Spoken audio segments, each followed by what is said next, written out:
오늘 하나님께서 주신 말씀은 욥기 28장 12절부터 28절까지입니다. 욥기 28장 12절부터 28절까지 제가 가진 성경으로는 구약 786년입니다. 786년 찾으신 줄 알고 제가 한 절, 우리 선생님께서 한 절 이렇게 나누어서 받들어 읽겠습니다. 그러나 지혜는 어디서 얻으며 명철의 곳은 어디인고? 그 값을 삶에 알지 못하니 사람 땅에서 찾을 수 없구나. 깊은 물이 이르기를 내 속에 있지 아니하다 하며 바다가 이르기를 나와 함께 있지 아니하다 하느니라. 정금으로도 바꿀 수 없고 은으로라도 그 값을 삼지 못하니 오빌의 금이나 귀한 수만호나 남보석으로도 그 값을 당치 못하겠고 황금이나 유리라도 비교할 수 없고 정금 장식으로도 바꿀 수 없으며 산호나 수정으로도 말할 수 없나니 지혜의 값은 홍보석보다 귀하구나.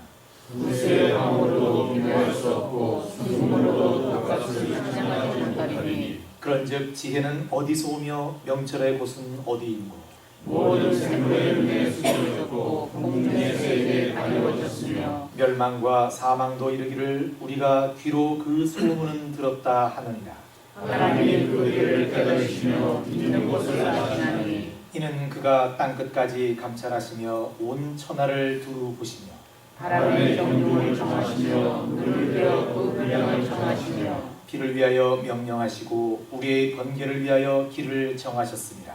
그때의 지혜를 보시고 선포하시며 굳게 세우시며 공무하셨고 함께 받들어 읽겠습니다. 시작. 또 사람에게 이르기를 주를 경외함이 곧 지혜요 악을 떠남이 명철이라 하셨느니라. 아멘. 요즘 가끔 이렇게 인터넷 뉴스를 보면은 일본 전자회사의 그 쇠락에 대한 기사가 무척 많이 올라오고 있습니다. 일본뿐만 아니라 전 세계인들에게 익숙했던 그 이름이었던 소니나 파나소닉, 내셔널, 후지스 같은 그런 회사들이 경영 상태가 굉장히 어려워져서 본국의 공장들을 잇따라 폐쇄하고 있다는 그런 심각한 이야기를 전하고 있습니다. 아울러 이러한 일본 전자회사의 어려움은 상대적으로 우리나라의 삼성전자나 LG의 약진과 깊은 관계가 있다는 것을 조심스럽게 평가를 하고 있습니다. 저희들이 알다시피 이러한 현실을 반영하듯 지금 저희들이 살고 있는 미국에서 전자제품을 파는 매장에 가보면 제일 사람들 눈에 잘 띄는 곳에 삼성과 LG가 대표로 딱 나와 있는 것을 저희들이 확인할 수가 있습니다. 저는 가끔 이러한 매장을 지날 때마다 솔직히 조금은 우쭐하는 기분이 들면서 한편으로는 야, 정말 대단하다. 아무 자원도 없는 조그만 나라의 한 기업이 어떻게 세계의 정상에 서게 되었을까라는 그런 생각을 해볼 때가 있습니다. 이미 40년 전에 지금의 세계시장 판도와 어떤 산업에 투자해야만 살아남을 수 있을지를 간파하고 그 당시로는 참으로 무모해 보이는 투자를 아끼지 않은 사람이 있었습니다. 그분이 삼성그룹의 고 이병철 회장입니다. 그분은 정말 높은 안목과 깊은 통찰을 갖고 있었고 누구보다도 정말 기업에 대한 사업에 대한 지혜가 높았음을 짐작할 수 있습니다. 언제 어떤 결정을 내려야 하는지를 그는 알았고 그렇기 때문에 이만한 성공을 거두지 않았나 그렇게 생각을 해봅니다. 그런데 그분이 돈을 많이 벌고 기업을 일구는 데는 탁월한 지혜를 가졌고 또 그 지혜를 아낌없이 발휘했지만 삶의 마지막 끄트머리에서 그분도 끝까지 구했던 한 지혜가 있었습니다. 여러분께서 아시겠지만 평생 종교를 갖지 않았던 이 회장은 생애 마지막 즈음에 자신이 평생 품어온 간절한 물음을 담은 편지를 하나 만들었습니다.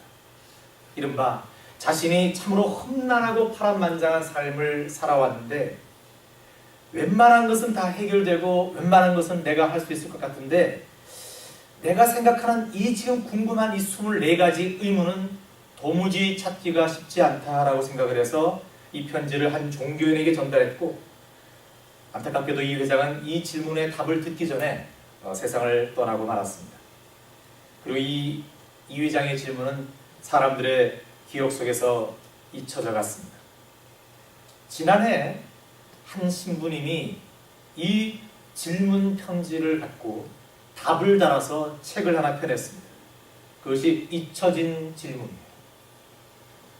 그럼 잊혀진 질문의 이 질문 내용이 뭐냐? 고 이병철 회장이 정말 몇십 년을 내다보면서 기업을 일구었던 그 정말 지혜를 가졌던 사람이 궁금해했던 것이 뭐냐? 대표적인 질문이 이겁니다. 하나님의 존재를 어떻게 증명할 수 있나? 왜 하나님은 자신의 존재를 똑똑히 드러내 보이지 않는가? 왜 하나님은 우주 만물의 창조주라는데 그것을 어떻게 증명하느냐?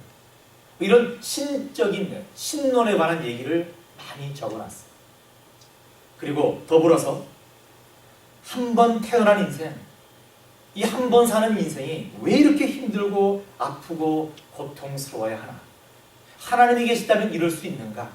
라는 현실적인 물음. 아니, 이 물음은 뭡니까 지금? 지금 저희들이 욥기를 통해서 깨달아가고 있는 바로 그 물음이에요. 그렇지 않습니까 여러분? 욥기 주제가 바로 이겁니다.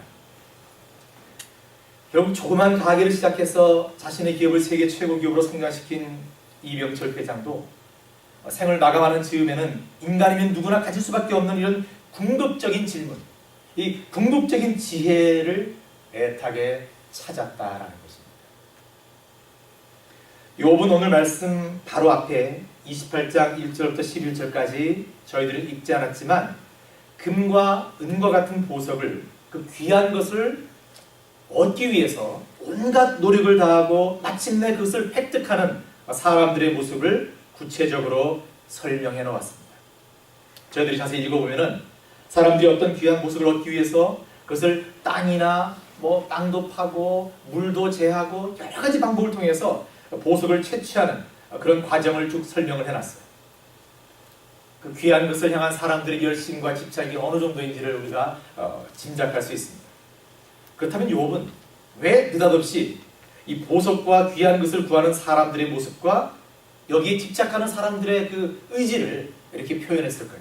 왜 갑자기 보석 채취법을 성경 말씀에 이렇게 얘기하고 싶었을까요?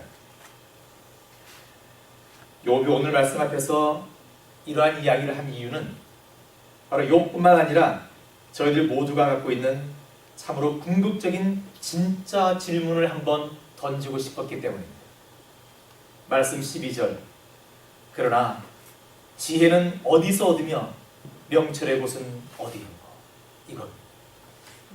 여러분, 이 질문이 사실 모든 사람들의 가장 궁극적인 질문. 모든 종교가 바로 여기에 이 질문에 답하기 위해서 몸부림칩니다. 종교를 믿지 않는다 할지라도 결국 생을 마감할 때쯤 되면 사람들은 이 질문으로 돌아갈 수밖에 없습니다. 왜? 저희들은 영원할 수 없기 때문에 그렇습니다. 저희는 유한하기 때문에 그렇습니다. 욥은 과연 보석보다 더 귀한, 즉 이 세상의 이치와 모든 사물의 본질을 알 수 있는 이 지혜, 또 그 결정체, 사람은 어디서부터 왔으며 어디로 가는가, 우리가 죽고 나면 어떤 현상이 일어나는 것인가, 인생은 죽는 것으로 그냥 끝나고 마는 것인가, 이런 궁극적인 질문을 욥도 지금 던지고 싶었기 때문에, 그리고 그 질문과 그 질문에 답을 할 수 있는 그 지혜가 이 세상 그 어느 곳보다 귀하다는 것을 얘기하고 싶어서 앞에 서론으로 그런 이야기를 했던 것입니다. 먼저 욥은 말씀 13절 14절에서 사람들이 그 귀한 지혜를 결코 찾을 수 없다라고 전제하고 있습니다. 그 값을 사람이 알지 못하나니 사람 사는 땅에서 찾을 수 없구나. 깊은 물이 이르기를 내 속에 있지 아니하다 하며 바다가 이르기를 나와 함께 있지 아니하다 하느니라. 무슨 말입니까? 지혜는 결코 사람이 가치를 정할 수 있는 것이 아니고, 또한 사람이 보석을 구하려고 조금 전에 채취하는 모습을 얘기했는데 그 방법으로도 도저히 구할 수 없는 것이다. 저 넓고 깊은 바다도 저 안에도 지혜는 없고 어느 땅속을 파봐도 지혜는 없다라는 것입니다. 결국 사람들이 소유하려 하는 그 귀한 것들처럼 이 궁극적인 지혜는 그렇게 얻어질 수 있는 것이 아니다라는 것입니다. 이것은 이 세상을 섭리하시는 하나님에 관한 것이기 때문에 그렇습니다. 이 궁극적인 지혜는 결국 하나님과 연결이 되어 있기 때문에 그렇습니다. 그러기에 이러한 지혜와 진리는 당연히 유한한 사람, 유한한 능력으로, 유한한 세상에서 찾을 수 있는 것이 아니라는 것입니다. 안타깝게도 저희들은 이 지혜를 저희들의 의지로는, 저희들의 능력으로는, 또는 저희들의 지식으로는 결코 찾을 수 없습니다. 욥은 바로 이 사실을 깨달았습니다. 하나님의 지혜, 인간의 가장 궁극적인 지혜는 결코 사람의 능력으로는 찾을 수 있고 얻을 수 있는 것이 아니다라는 것을 욥은 알았던 것입니다. 이것이 첫 번째 하나님의 지혜에 대한 진리입니다. 두 번째, 지혜는 가장 귀하고 귀한 것입니다. 말씀 15절부터 19절을 보십시오. 욥은 지혜는 정금으로도 바꿀 수 없고 은을 달아도 그 값을 당치 못하며 오빌의 금이나 귀한 수만호나 남보석으로도 그 값을 당치 못한다라고 합니다. 여러분, 오빌의 금이라는 것은 오빌은 지역을 얘기해요. 구약시대에 금이 많이 났던 생산지입니다. 많은 사람들이 여기에 대해서 여러 얘기를 하는데 성경에 몇 군데 등장하기 때문에 문제가 되는 그런 지명입니다. 많은 사람들이 이곳저곳을 얘기하지만 거기에 사람들이 아프리카 동북 쪽에 있는 한 곳이 아니겠는가 그렇게 봅니다. 어쨌든 이 지역에서 생산된 금이 순도가 가장 높았고 가장 비쌌다고 합니다. 그런데 우리가 구하고 있는 이 지혜는 이 오빌의 금하고도 비교할 수 없다라는 것을 얘기합니다. 그 뒤에 이어지는 수만호도 역시 귀한 것이고요. 유리, 정금장식, 산호, 수정, 홍보석 이런 모든 것들이 다 그 당시에는 가장 귀한 것들이었을 것입니다. 그러나 그 어떤 것들도 우리가 궁금해하고 우리가 얻고자 하는 바로 그 지혜와 비교할 수 없다라고 지금 욥은 얘기하고 있는 것입니다. 이것은 마치 잠언 16장 16절 말씀 볼까요? 지혜를 얻는 것이 금을 얻는 것보다 얼마나 나은가, 명철을 얻는 것이 은을 얻는 것보다 더욱 나으니라 라고 했던 잠언 기자의 그 고백과 정확하게 일치하는 것입니다. 이것은 다시 말해서 오늘날을 사는 지금 저희들이 아무리 이 세상에 귀한 것이 있고 또 아주 비싼 것이 있고 우리가 얻고 싶은 것이 있다 할지라도 그거와 비교할 수 없는 지혜가 무엇이다? 하나님의 지혜다라는 것입니다. 이러한 욥의 주장은 마치 예수님께서 제자와 저희들에게 제자의 길을 가르쳐 주시면서 마가복음 8장 36절에서 사람이 만일 온 천하를 얻고도 제 목숨을 잃으면 무엇이 유익하리요? 라고 하신 그 말씀을 생각해 합니다. 다시 말해 세상 사람들은 예나 지금이나 이 세상을 사는 동안에 자기들 나름대로의 잣대로 가치 있는 것을 정하고 그것을 얻기 위해서 최선을 다합니다. 오늘 말씀처럼 어떤 사람에게는 그것이 귀한 보석일 수 있고 돈일 수 있고 또 어떤 사람에게는 권력일 수 있고 명예나 학력일 수도 있을 것입니다. 특히 지금 이 세상은 이러한 것들이 마치 인생의 성공과 행복한 삶을 결정짓는 것처럼 여기기 때문에 이러한 것들을 자체가 마치 우상처럼 숭배되고 있기도 합니다. 그러나 이러한 것은 잘못된 것입니다. 그리고 이러한 잘못은 욥이 살았던 그 시대나 지금의 많은 사람들이 너무나 중요한, 정말 가장 궁극적인 그 지혜의 가치를 모르기 때문에 잠시 세상에 속고 있는 것입니다. 그래서 많은 세상 사람들이 세상을 떠날 때쯤 자신의 인생을 돌아보면서 가장 궁극적인 삶에 대한 문제, 절대제에 대한 이 세상의 근원에 대한 질문을 던지게 되는 것입니다.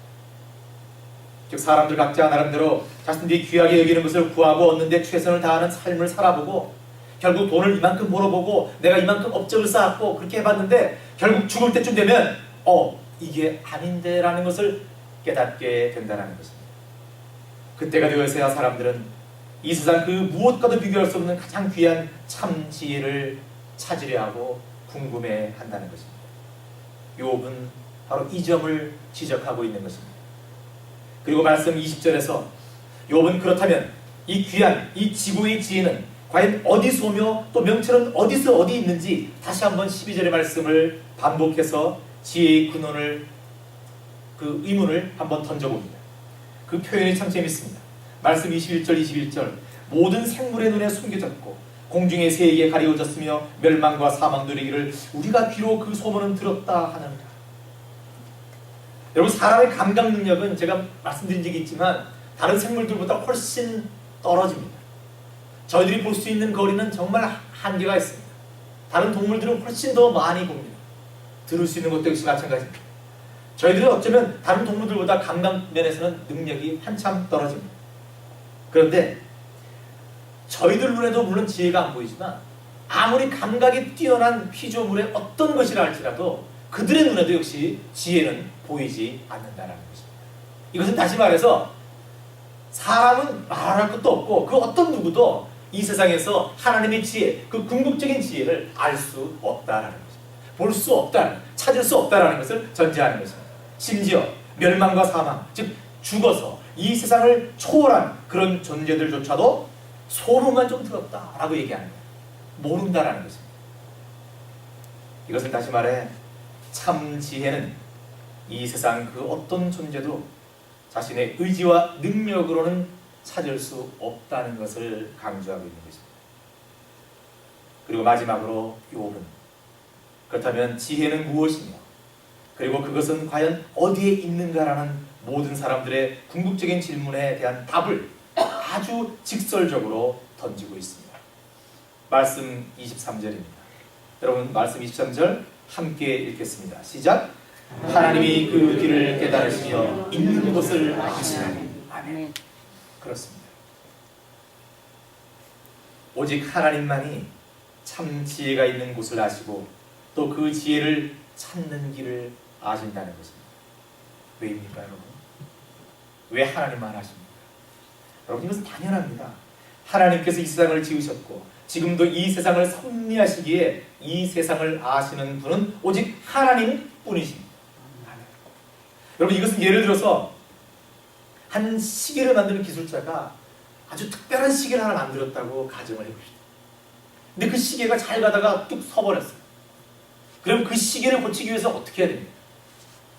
가장 좋은 길은, 가장 확실한 길은 그 시계를 만든 자한테 가져가는 겁니다. 물론 그 비슷한 사람들도 있겠지만 특별하게 만들었다고 말씀드렸지 않습니까? 그렇기 때문에 어정쩡한 사람들한테 가면 그 시계를 아예 망가뜨리고 말 것이에요. 더군다나 시계가 자기가 고장났다고 해서 자기가 어떻게 수리를 할 수 있는 그런 능력은 더더욱 없는 것입니다. 비유가 조금 다를 수도 있겠지만 하나님께서 저희들을 지으신 게 바로 그렇다고 보시면 된다.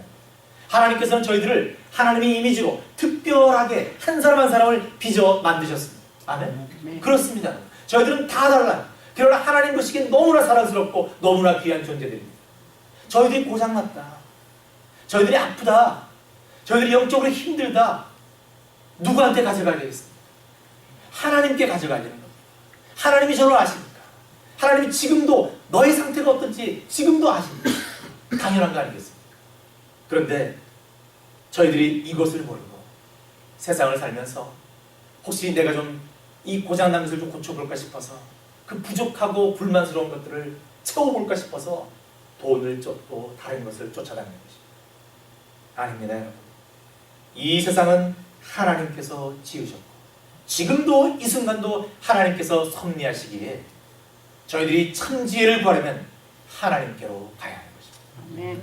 욥은 이제 말씀 24절부터 하나님께서 섭리하시는 세상의 여러 가지 현상과 상황을 예를 들어봅니다. 말씀 24절, 이는 그가 땅끝까지 감찰하시며, 다 나오죠? 온 천하를 두루보시며, 사람은 감히 코앞에 있는 것도 놓치고 보지 못할 때가 많은데 하나님은 땅끝까지 보시고 모든 것을 볼 수 있다. 저희들이 감히 상상할 수 없는 범위까지 다 감찰하시고 온 천하를 보신다.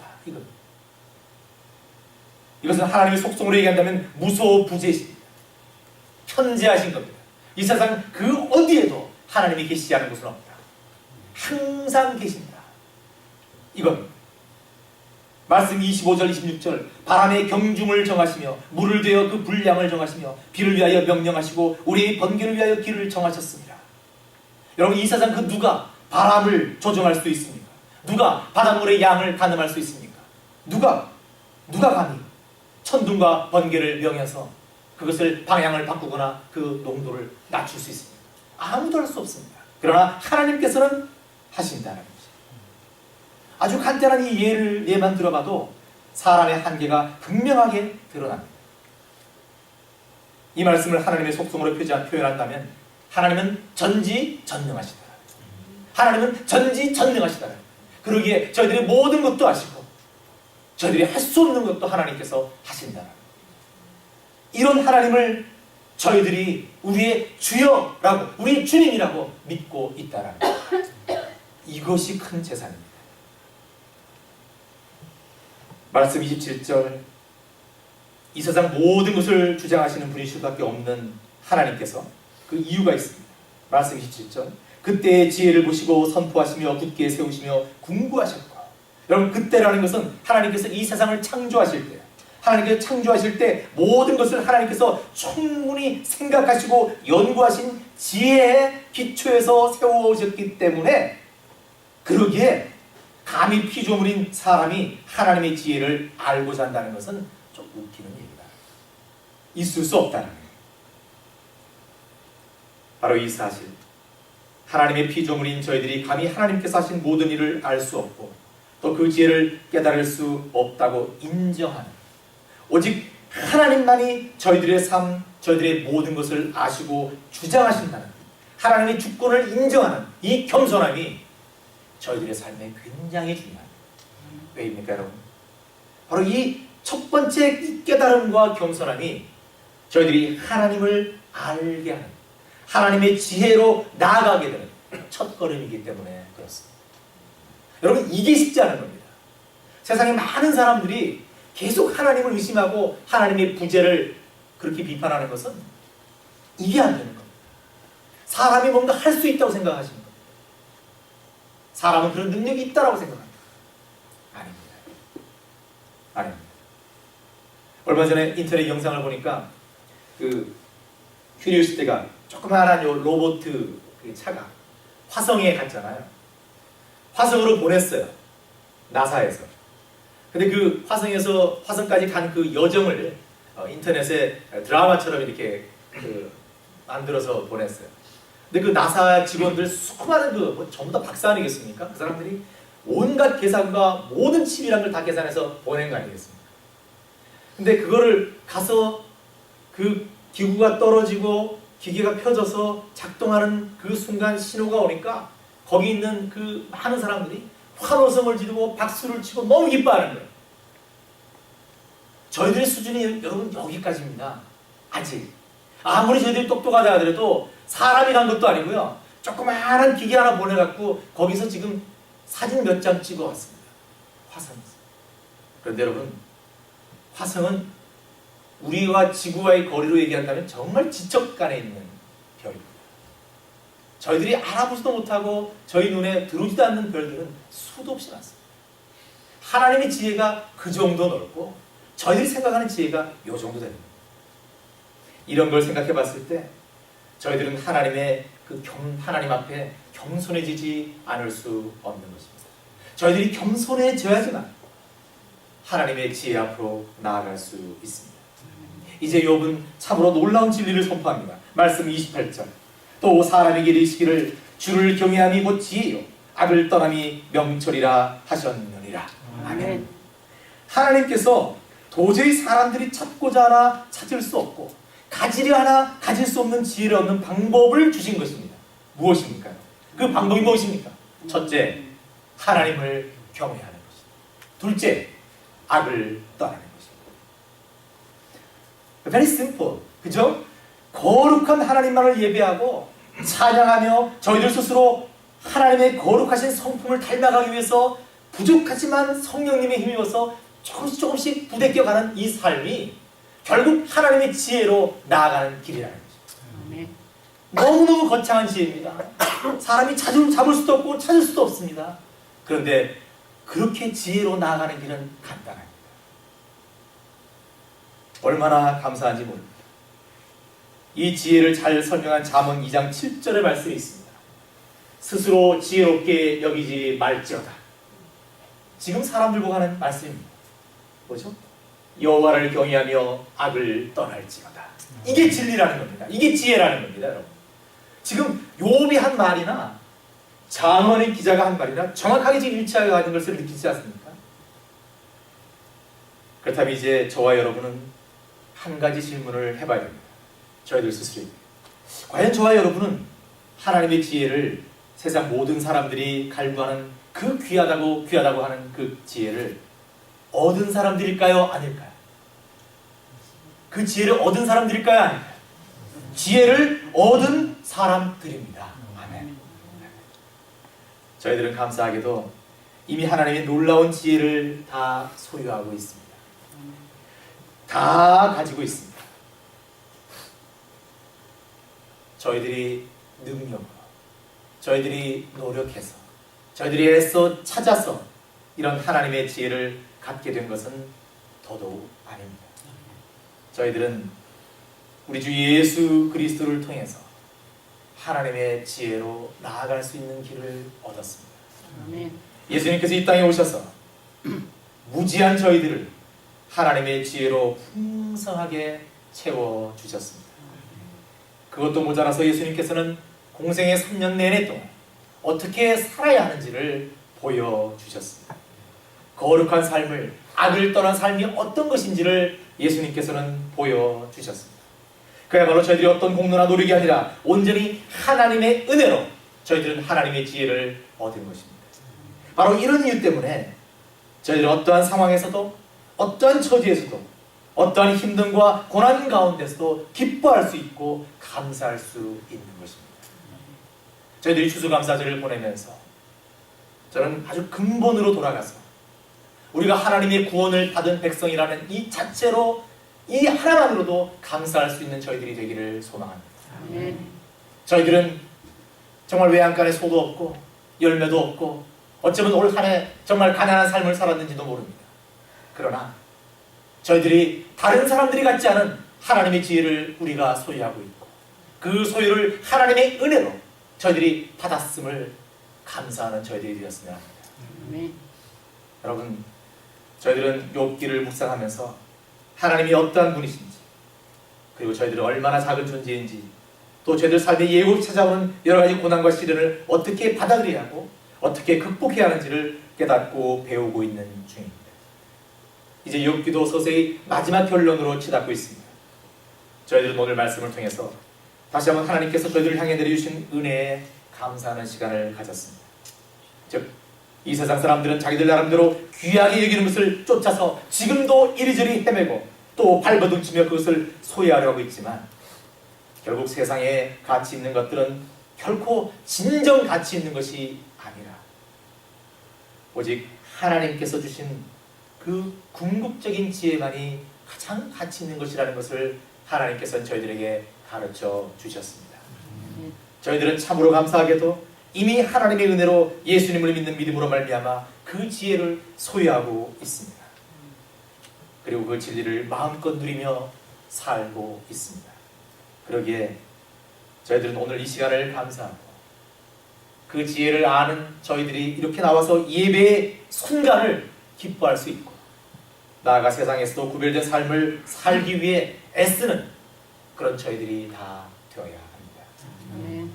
아무쪼록 저희들 모두 이 세상 그 어느 것보다 귀한 보석인 하나님의 지혜를 가진 자답게 앞으로의 삶에서도 더욱더 당당하게 살아가게 되기를 바랍니다. 다시 한번 하나님께 감사드립니다.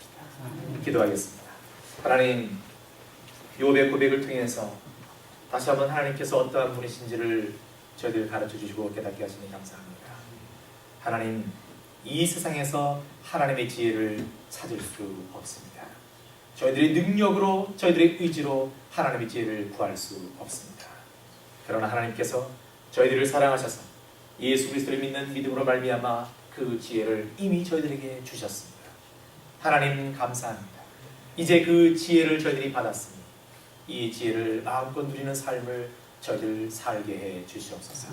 그리고 이 지혜를 세상 사람들에게 전하고 단 한 사람이라도 이 세상을 떠나면서 과연 참 지혜는 어디 있는가 이렇게 한탄하며 떠나지 않도록 저희들을 들어서 주시옵소서. 감사드리며 예수님 이름으로 기도드립니다. 아멘.